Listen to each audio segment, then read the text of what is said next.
Hola a todos. Hoy, siguiendo con los capítulos o los posts históricos, vamos a referirnos en la primera parte, lo voy a dividir en dos posts, en dos capítulos, ya que es algo largo, sobre la historia del registro del sonido. La historia del registro del sonido es la crónica de la evolución de los procesos de grabación y reproducción del sonido de forma artificial, generalmente sonido dentro del aspecto o espectro audible, evidentemente, que ha creado el ser humano. Desde finales del siglo XIX hasta nuestros días, el registro sonoro ha evolucionado al compás de los avances de la técnica y los avances tecnológicos. En las últimas décadas, dichos avances han permitido dar pasos más que agigantados con respecto a factores como son su calidad, vida útil de los soportes y durabilidad del sonido registrado. La historia de la grabación de sonido que ha progresado por olas, impulsadas por la invención e introducción comercial de nuevas tecnologías, se pueden dividir en cuatro grandes periodos principalmente. La era acústica o mecánica, la era eléctrica, incluyendo el sonido en los cinos o para cine, la era magnética y la era digital, evidentemente. El antecedente más remoto aconteció sobre 1857, cuando Leon Scott patentó el fonotógrafo, que si bien no era capaz de reproducir lo que registraba, este artefacto es más que considerado el primero en registrar sonidos en un medio visible.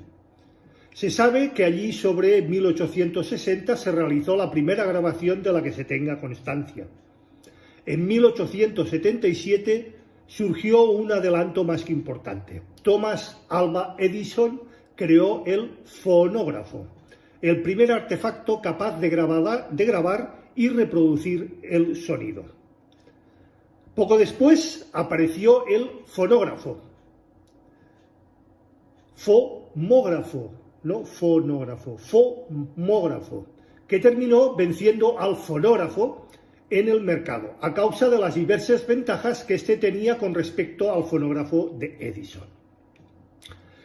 A finales de los años 40 aparece el archiconocido por todos nosotros disco de vinilo, que representa la nueva tecnología del microsurco y la velocidad de 33 revoluciones por segundo, o por minuto, logrando una mayor duración y calidad del sonido en el registrado. Justamente durante los años 40 se desarrolló el magnetófono de bobina abierta, o RTR, que todos conocemos, con el cual se podrían hacer grabaciones de larga duración y más que buena fidelidad, lo que se vio reflejado en su gran éxito tanto como para el uso hogareño como para el mercado profesional, siendo adoptado en la totalidad de estudios de grabación y estaciones y emisoras de radio. Usando exactamente los mismos principios que el magnetófono, Philips en Europa desarrolló el cassette compacto, un grandísimo éxito comercial, puesto que era más portátil, económico y pequeño en comparación con los sistemas de cinta abierta o RTRs. Durante las décadas posteriores se inventaron y comercializaron un sinfín de soportes basados en el compact cassette, como el microcassette, el minicassette, el cassette, el VHS, el DCC, el mini DV, el DV, el DAT, entre bastantes otros. En 1979 se produjo uno de los inventos más revolucionarios de la historia del audio, del sonido y de la alta fidelidad, el disco compacto o CD. Fue el primer formato digital para audio y con el paso del tiempo terminó desplazando prácticamente del todo hasta su resurgimiento al disco de vinilo y también, por supuesto, a los cassettes. En 1986, los científicos Pop y Grill Brandenburg comenzaron a desarrollar el formato por todos conocidos que es el MP3. Años más tarde, allí sobre 1995, Brandenburg lo usó por primera vez en su propio ordenador. Y hoy en día es uno de los formatos más usados para la transferencia de música, muy empleado tanto en reproducciones o reproductores autónomos como en teléfonos móviles y como en otras muchísimas aplicaciones. Grabación acústica mecánica. El fonautógrafo. Cabe recalcarlo, por no confundir términos y nombres. La primera invención conocida de un dispositivo capaz de grabar el sonido fue el fonautógrafo, invención del francés Léon Scott, patentado el 25 de marzo de 1857. Este podría transcribir sonido a un medio visible, pero no tenía ningún modo de ser reproducido después. El aparato consistía en un cuerno o un barril, el cual recogía las ondas sonoras y hacía de membrana, o hacía como una membrana, a la que estaba atada una cuerda. Cuando llegaba el sonido, esta vibraba y se movía y el sonido podía grabarse en un medio visible. El fonautógrafo el fonautógrafo era considerado como una curiosidad de laboratorio para el estudio propio de la acústica y de sus características. Era usado para determinar la frecuencia de un tono musical y para estudiar el sonido y el habla. No se entendió hasta después del desarrollo del fonógrafo que la onda grabada por el fonautógrafo era, de hecho, una grabación del sonido que solo necesitaba de un medio de reproducción adecuado para sonar, evidentemente, y ser escuchada por un usuario final, o por un usuario o por un oyente. Un equipo logró tener acceso a las grabaciones del fonautógrafo de Léon Scott, que estaban guardados en la oficina de patentes de la Academia des Sciences François. Escanearon el papel en relieve con un sofisticado programa de ordenador desarrollado años antes por la Biblioteca del Congreso de los Estados Unidos. Las ondas del papel fueron traducidas por el ordenador a sonidos audibles y, por lo tanto, reconocibles. Uno de ellos, creado el 9 de abril de 1860, resultó ser una grabación de 10 segundos de muy baja fidelidad para poder ser reconocida, de alguien cantando la canción popular francesa Au clair de lune, en la versión de Pierrot Répondit. Este fotoautograma es la primera grabación de sonido conocida, y así como la primera grabación que es empíricamente posible de reproducir o reproducible. Muy anterior a la grabación de un reloj parlante de Frank Lambert y a la de un concierto de George Friedrich Händel realizada por la compañía Edison, que datan de aproximadamente 2-3 décadas después, respectivamente. Ya en 2008, estudiosos de la historia del sonido estadounidense lograron reproducir por primera vez el sonido grabado por el dichoso fonautógrafo. Fonógrafo y gramófono. El inventor estadounidense Thomas Alva Edison anunció la invención de su primer fonógrafo el 21 de noviembre de 1877. Mostró su dispositivo por primera vez 8 días después. Lo patentó el 19 de febrero de 1878. También al poco tiempo patentó el megáfono.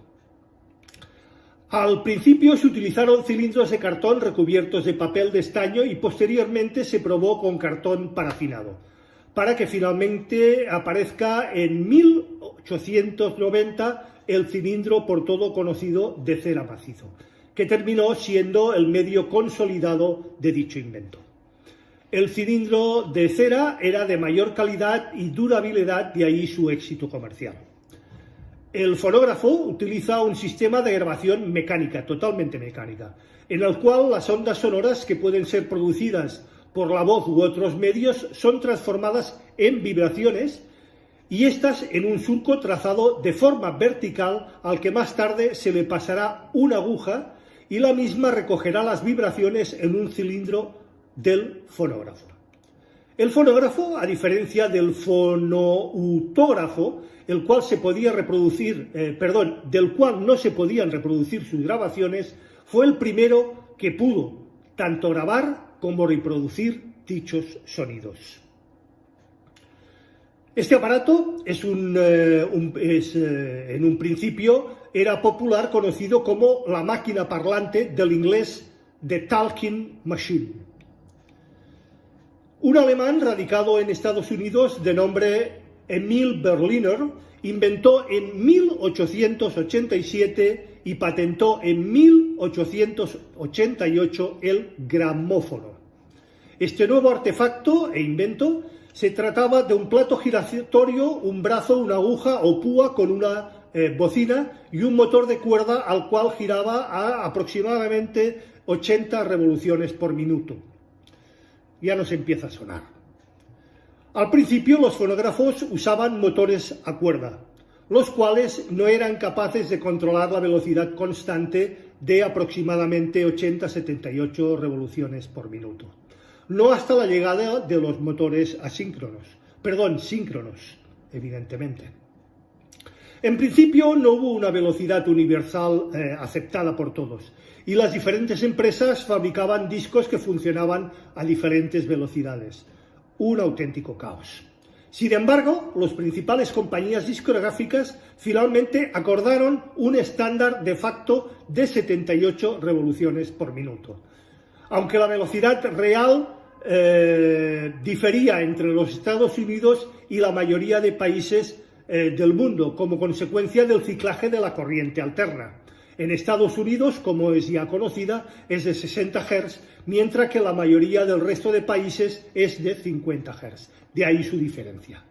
La velocidad específica era de 78,26 revoluciones por minuto en Estados Unidos y de 77,92 revoluciones por minuto para el resto.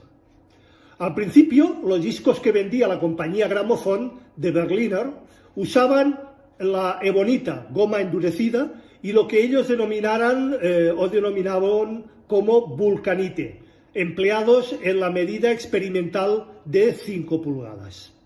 Pero se comercializaron durante un periodo extremadamente muy corto, ya que era un soporte meramente experimental. En noviembre de 1894 aparecieron los discos de 7 pulgadas. Sin embargo, los discos de goma endurecidos no tenían el sonido tan fiel como el del fonógrafo, y esto producía su baja comercialización. El sello Columbia Records fue el primero en introducir al mercado discos con ambos lados grabados en Europa, solo para Europa. El fonógrafo acabó imponiéndose absolutamente sobre, el fonófono terminó imponiéndose sobre el fonógrafo por el menor coste de producción de las grabaciones destinadas a este dispositivo, dado que a partir de un único molde original podrían realizarse, y de hecho se realizaban y se siguen realizando, miles de copias. Mientras que para grabar cilindros en masa se necesitaban varios fonógrafos grabando dichos cilindros. También el mecanismo del gramófono era más sencillo, barato y tenía mayor duración. Por esas razones, este permaneció y desbancó y desplazó totalmente al fonógrafo.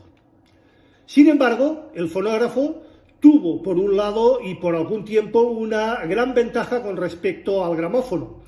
El usuario podía realizar grabaciones caseras, hecho que se pudo hacer realidad de nuevo con los magnetófonos de alambre y más tarde con los magnetófonos de cinta. Este último con un más que gran éxito comercial.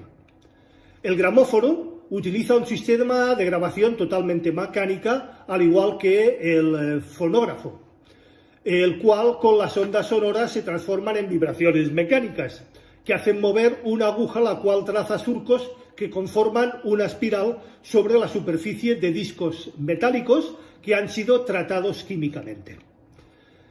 En forma inversa, al recorrer el surco de un disco con una aguja, se generan vibraciones mecánicas, las cuales se transforman en sonidos emitidos por la bocina. Si bien el principio de grabación era el mismo, la forma de grabación difiere sustancialmente en algunos aspectos. El fonógrafo realiza los surcos de forma vertical, de forma de arriba a abajo, cuando el gramófono lo hacía lo propio de manera horizontal, de forma de izquierda a derecha. Recordemos que el formato de 33 revoluciones por minuto apareció en 1929. Al reducir la velocidad, dotaba al disco, evidentemente, de mucha mayor duración. En su momento, este nuevo formato tuvo poca difusión y poca aceptación debido a la Gran Depresión de 1929. En 1945 se desarrolló lo que hoy conocemos como el microsurco. De esta manera fue posible archivar el surco de un disco al mismo tamaño, introduciéndose más surcos por milímetro, aunque a partir de este momento se comercializaron con el tamaño de 12 pulgadas. Ya entonces se empezaron a utilizar los discos de 12 pulgadas. Los discos tienen unos 10 surcos por cada milímetro aproximadamente, gracias al microsurco y a la velocidad de 33 revoluciones por minuto. Los ahora llamados discos de vinilo alcanzan aproximadamente los 40 minutos de duración y una más que buena calidad. Aproximadamente en 1934 aparecieron los discos que hoy conocemos como discos de acetato. Estos permitían una grabación rápida, la cual no necesita de ningún tratamiento químico, ni anterior ni posterior. Su principal inconveniente es que era solo que duraban unos 5 o 6 reproducciones. En los Estados Unidos se dio por obsoleto el antiguo formato de 78 revoluciones por minuto, allí sobre el año 1959. Este formato tardó 30 años en ser superado por el 33 revoluciones por minuto que ya hemos comentado y visto. El problema había sido que dicho formato se había desarrollado, como ya hemos mencionado, en la época de la crisis de 1929.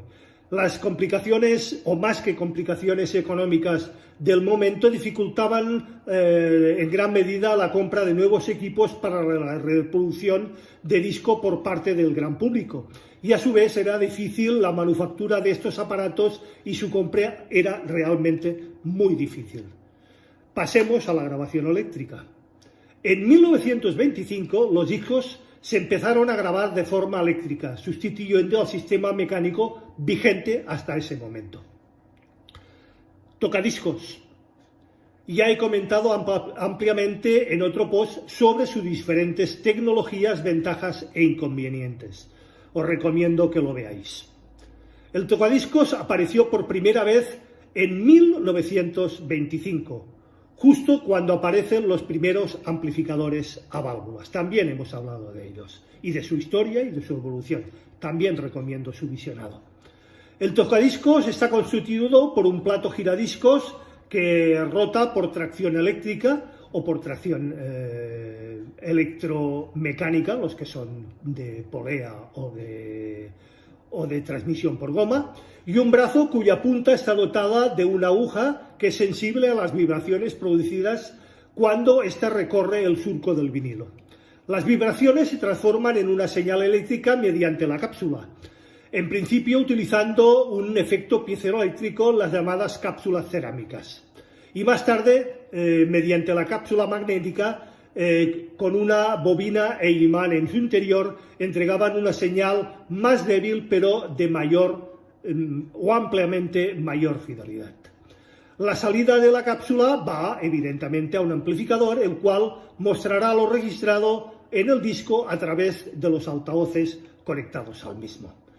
Las cápsulas magnéticas necesitaban evidentemente de un preamplificador adicional con la correspondiente corrección, entre ellas las diferentes que también vimos en un post y la más que conocida corrección RIA. Para tener el control del volumen de la reproducción, mantener y manejar los sonidos graves y agudos, el plato constantemente gira a 33 revoluciones por minuto, logrando una mejor calidad, evitándose el efecto de lloro. El sello estadounidense RCA Victor publicó los primeros sencillos en febrero de 1945 con una velocidad distinta a la conocida como 45 revoluciones por minuto y en discos en lugar de 12 pulgadas en 7 pulgadas de diámetro. Además, los nuevos discos tenían un agujero en el centro más grande para obligar a los usuarios a tener que comprar tocadiscos con este nuevo sistema. Unos meses después, sobre el 4 de abril del citado año, Capitol Records comenzó a publicar también sus sencillos en 45 revoluciones por minuto. Este artefacto se convertiría en el sistema reproductor de sonido más longevo y que se sigue utilizando todavía en la actualidad. En 1950 aparecen los llamados combinados, generalmente tocadiscos con radio. En 1958 se empezaron a publicar los primeros discos en estéreos. Hablaremos en un siguiente post sobre la historia del estéreo. Medios para la grabación. Transductores. Un factor elemental para el registro del sonido son los transductores electroacústicos, aunque en la época de los fonógrafos y gramófonos aún no eran muy requeridos por el medio, ya que estos aparatos eran puramente acústicos. No obstante, los transductores sí eran requeridos en el campo de la radiodifusión y de la telefonía. Precisamente en este último campo, Alexander Graham Bell patentó en 1876 el primer equipo para transmitir sonido de un sitio a otro, el archiconocido teléfono. Gracias a este invento se lograron importantes avances tanto en micrófonos como en altavoces, como en el resto de tecnología latente y patente para la transmisión, registro y reproducción del sonido a través de los sistemas telefónicos. La Bell Telephone Company había adquirido los prototipos y la patente del micrófono del alemán Emil Berliner. Otro alemán, Herz Siemens, en 1877 patentó el primer altavoz. El año siguiente fue inventado el micrófono de carbón por David Edgar Hughes. En 1970, Juan Bertagni inventó lo que se llama el plano sonoro, un nuevo tipo de altavoz que además de ser más compacto que los tradicionales, permitía un sonido más omnidireccional. Bien, pasemos a algo ya más cercano y más conocido por todos, las válvulas termoiónicas. Con el surgimiento de las válvulas termoiónicas por parte de Lee de Forest en 1904, fue posible amplificar las débiles señales provenientes de los micrófonos de aquel entonces, además de tener el control del volumen a reproducir y también, como no, el control de la grabación. Ahora, los gramófonos se les podía incorporar un amplificador valvular para poder escuchar de forma más conveniente y más potente su música. También se podía amplificar las señales de una radio de galena, por aquel entonces. El medio de amplificación valvular fue el dominante en el registro y reproducción de sonidos durante muchísimas décadas. Este fue sustituido únicamente por los transistores. Bien, pasemos a los transistores. Un gran avance en el campo de la electrónica y por ello en el registro del sonido también fue la invención del transistor allí en aproximadamente 1947, desarrollado por los laboratorios Bell en Estados Unidos.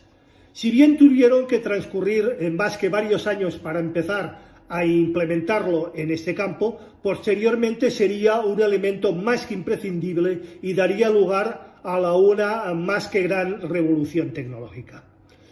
Bien, grabación mecánica.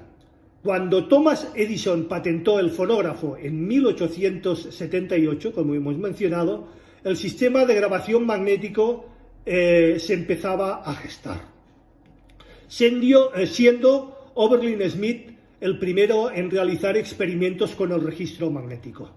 Comenzó a grabar conversaciones por teléfono en una cuerda de piano, nada más que en una cuerda de piano, ni nada menos. Este proyecto quedó estancado, ya que la tecnología electrónica no estaba lo suficientemente desarrollada como para amplificar las débiles corrientes que producían el campo magnético grabado.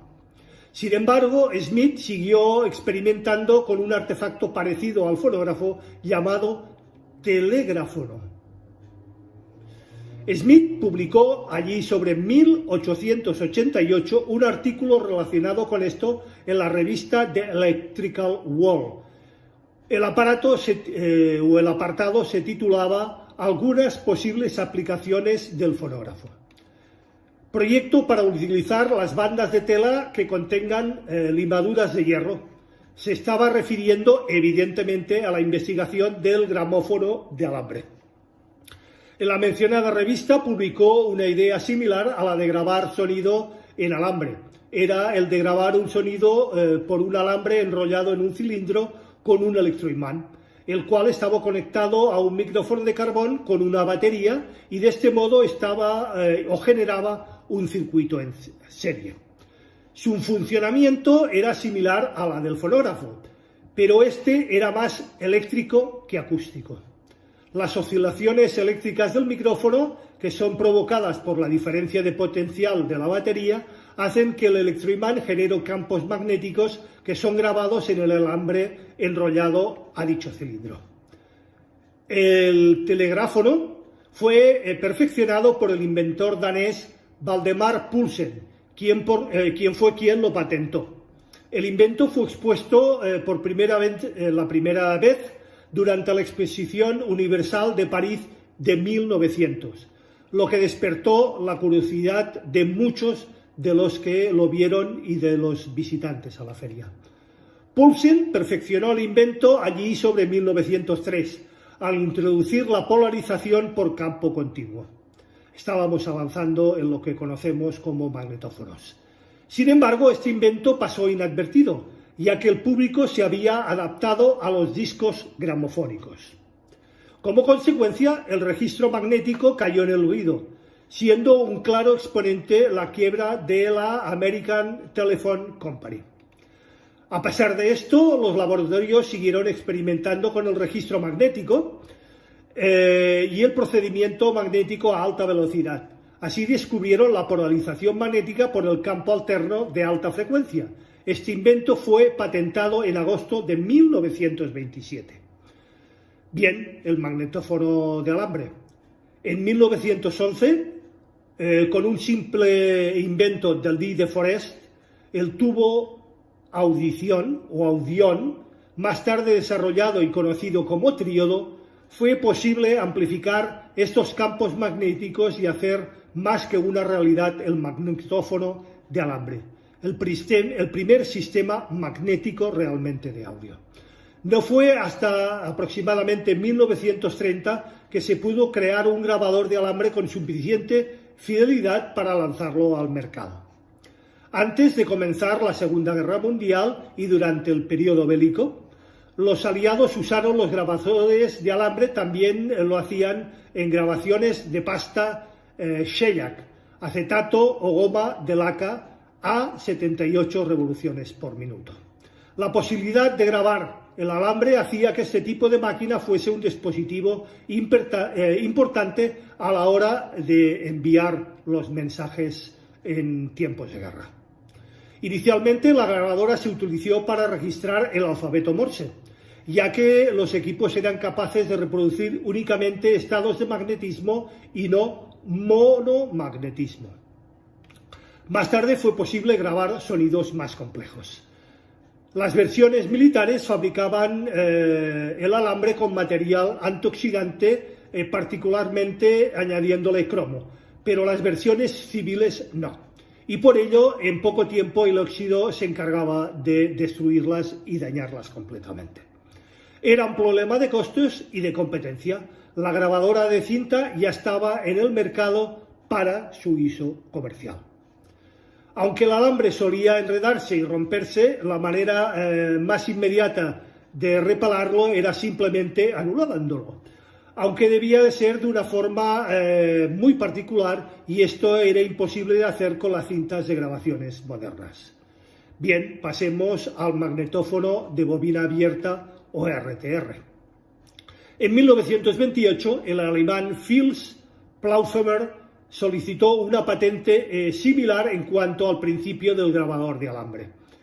Este utilizaba tiras de papel o material plástico recubierto con sustancias polivarientas.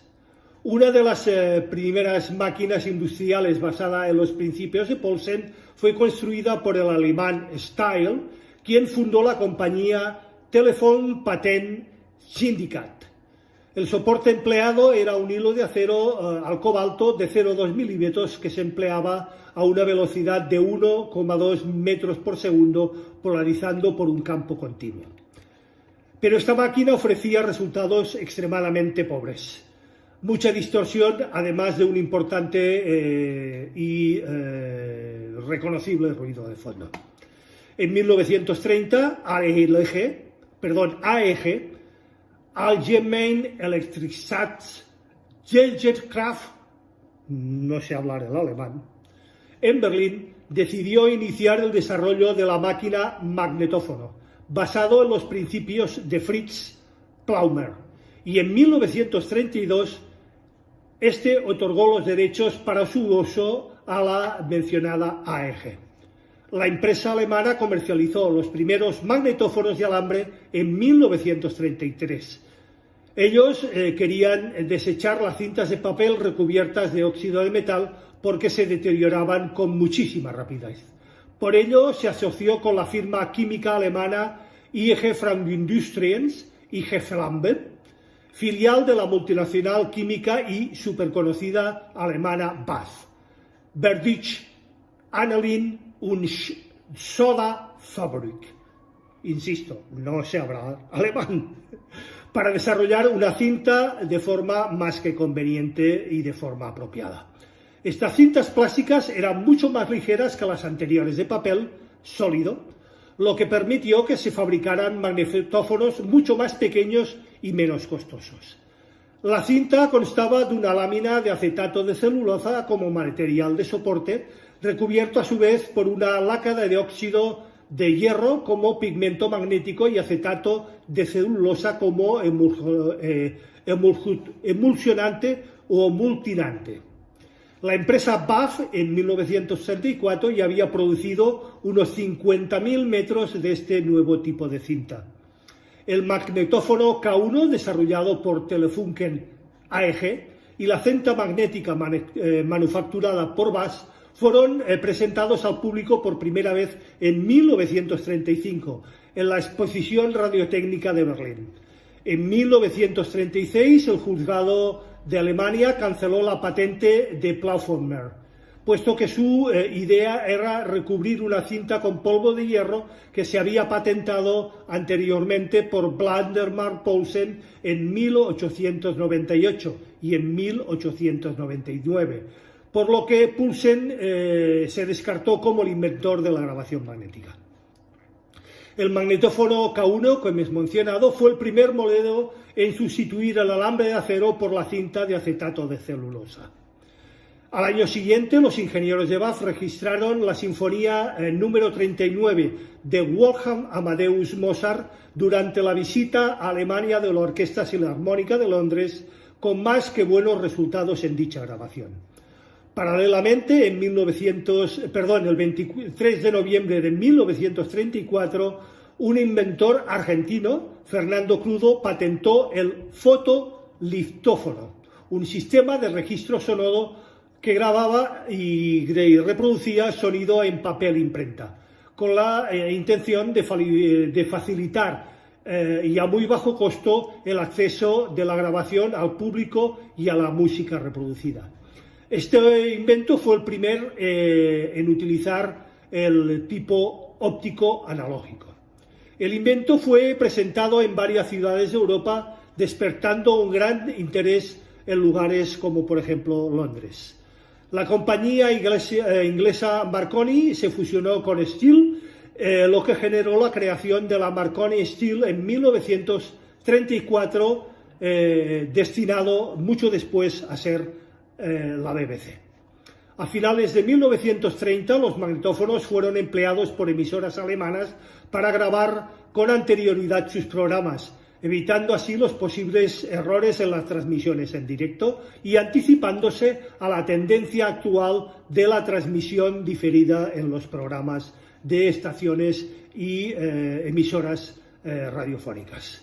La aparición del magnetófono supuso una auténtica revolución técnica en el ámbito de la radiodifusión, pues permitía, además de la captación de los sonidos, su inmediata reproducción. El aparato consistía en un grabador de acero de un ancho de 3 milímetros con un espesor de 0,08 milímetros a una velocidad de arrastre de 1,5 milímetros por segundo, por delante de 3 cabezales de borrado, de registro y de reproducción. Es decir, los 3 cabezales no se inventaron después de los dedos, evidentemente, sino muy anteriormente, y los dedos se utilizaron simplemente por economía. Este equipo, los circuitos amplificadores de registro y de lectura, están construidos por circuitos correctores, dando una más que notable mejoría a toda la condición de grabación y reproducción de sonidos. La empresa BAF hizo la primera grabación pública usando un magnetófono AEG de cinta magnética en 1936, con un concierto de la Orquesta Filarmónica de Londres, como hemos dicho, en su visita a Alemania. La grabación tuvo lugar en el propio salón de conciertos de la empresa BAF en Wilhelmshaven el 19 de noviembre de 1936. Sir Thomas Beecham dirigía la orquesta que interpretaba la sinfonía número 39 de Wolfgang Amadeus Mozart. Los resultados fueron francamente decepcionantes debido a la baja calidad de este nuevo artefacto. AEG tuvo que hacer muchas modificaciones y modificar y mejorar su artefacto para evolucionar y perfeccionar estos inconvenientes. En 1941 se obtuvieron mejorías en la relación tanto de la señal como la reproducción drástica de la señal ruido y de la distorsión.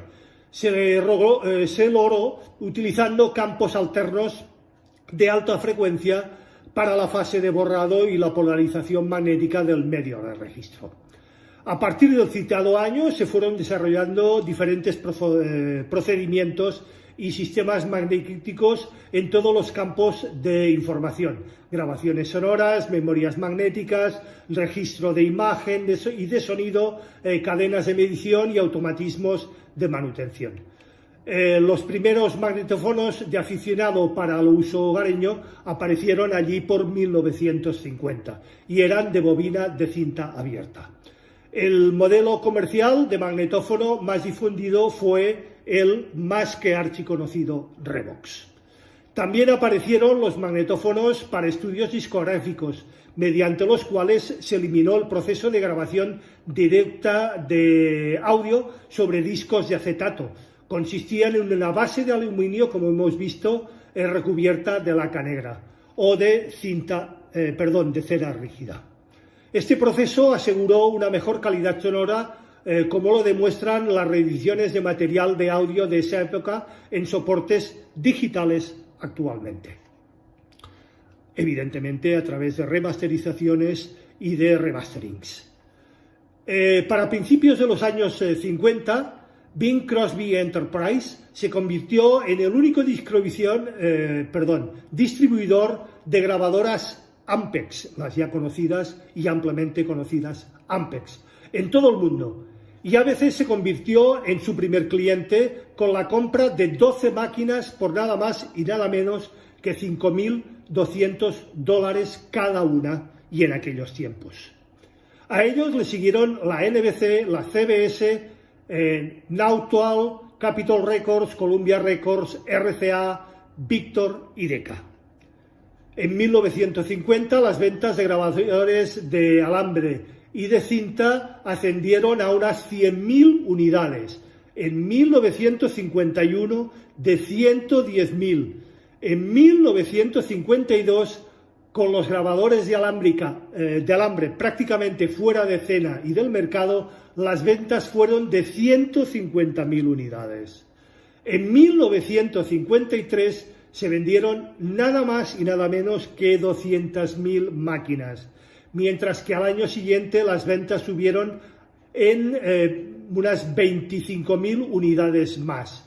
Y ya para 1955, año del nacimiento del rock and roll, se vendieron nada más y nada menos que 360.000 magnetófonos de bobina abierta. Precisamente la revolución del rock and roll coincidió también con el estallido de la alta fidelidad, experimentada por los laboratorios Bell desde la década de los años 1930 con el sonido en estéreo, separado evidentemente en 2 canales. Y esto es todo por hoy, que no ha sido poco. La semana que viene continuaremos con la segunda parte. Como siempre, quedo abierto a cualquier duda, pregunta, aclaración, cuestión o sugerencia por vuestra parte, que también, como siempre, será más que puntualmente respuesta. Recordad, si os ha gustado, dadle al like, por favor. Hay muy buenas visitas y muy buenos comentarios, pero muy pocos likes. Compartid el post, ayudáis a crecer al canal. Suscribiros si no lo estáis ya, evidentemente. Y acordaros de darle a la campanilla gris para que YouTube os avise de cualquier novedad dentro del canal. Gracias y nos vemos el próximo viernes con la segunda parte de la historia del registro del sonido. Y como siempre, en A las 8 estrenamos. Hasta entonces, feliz y musical semana. Nos vemos.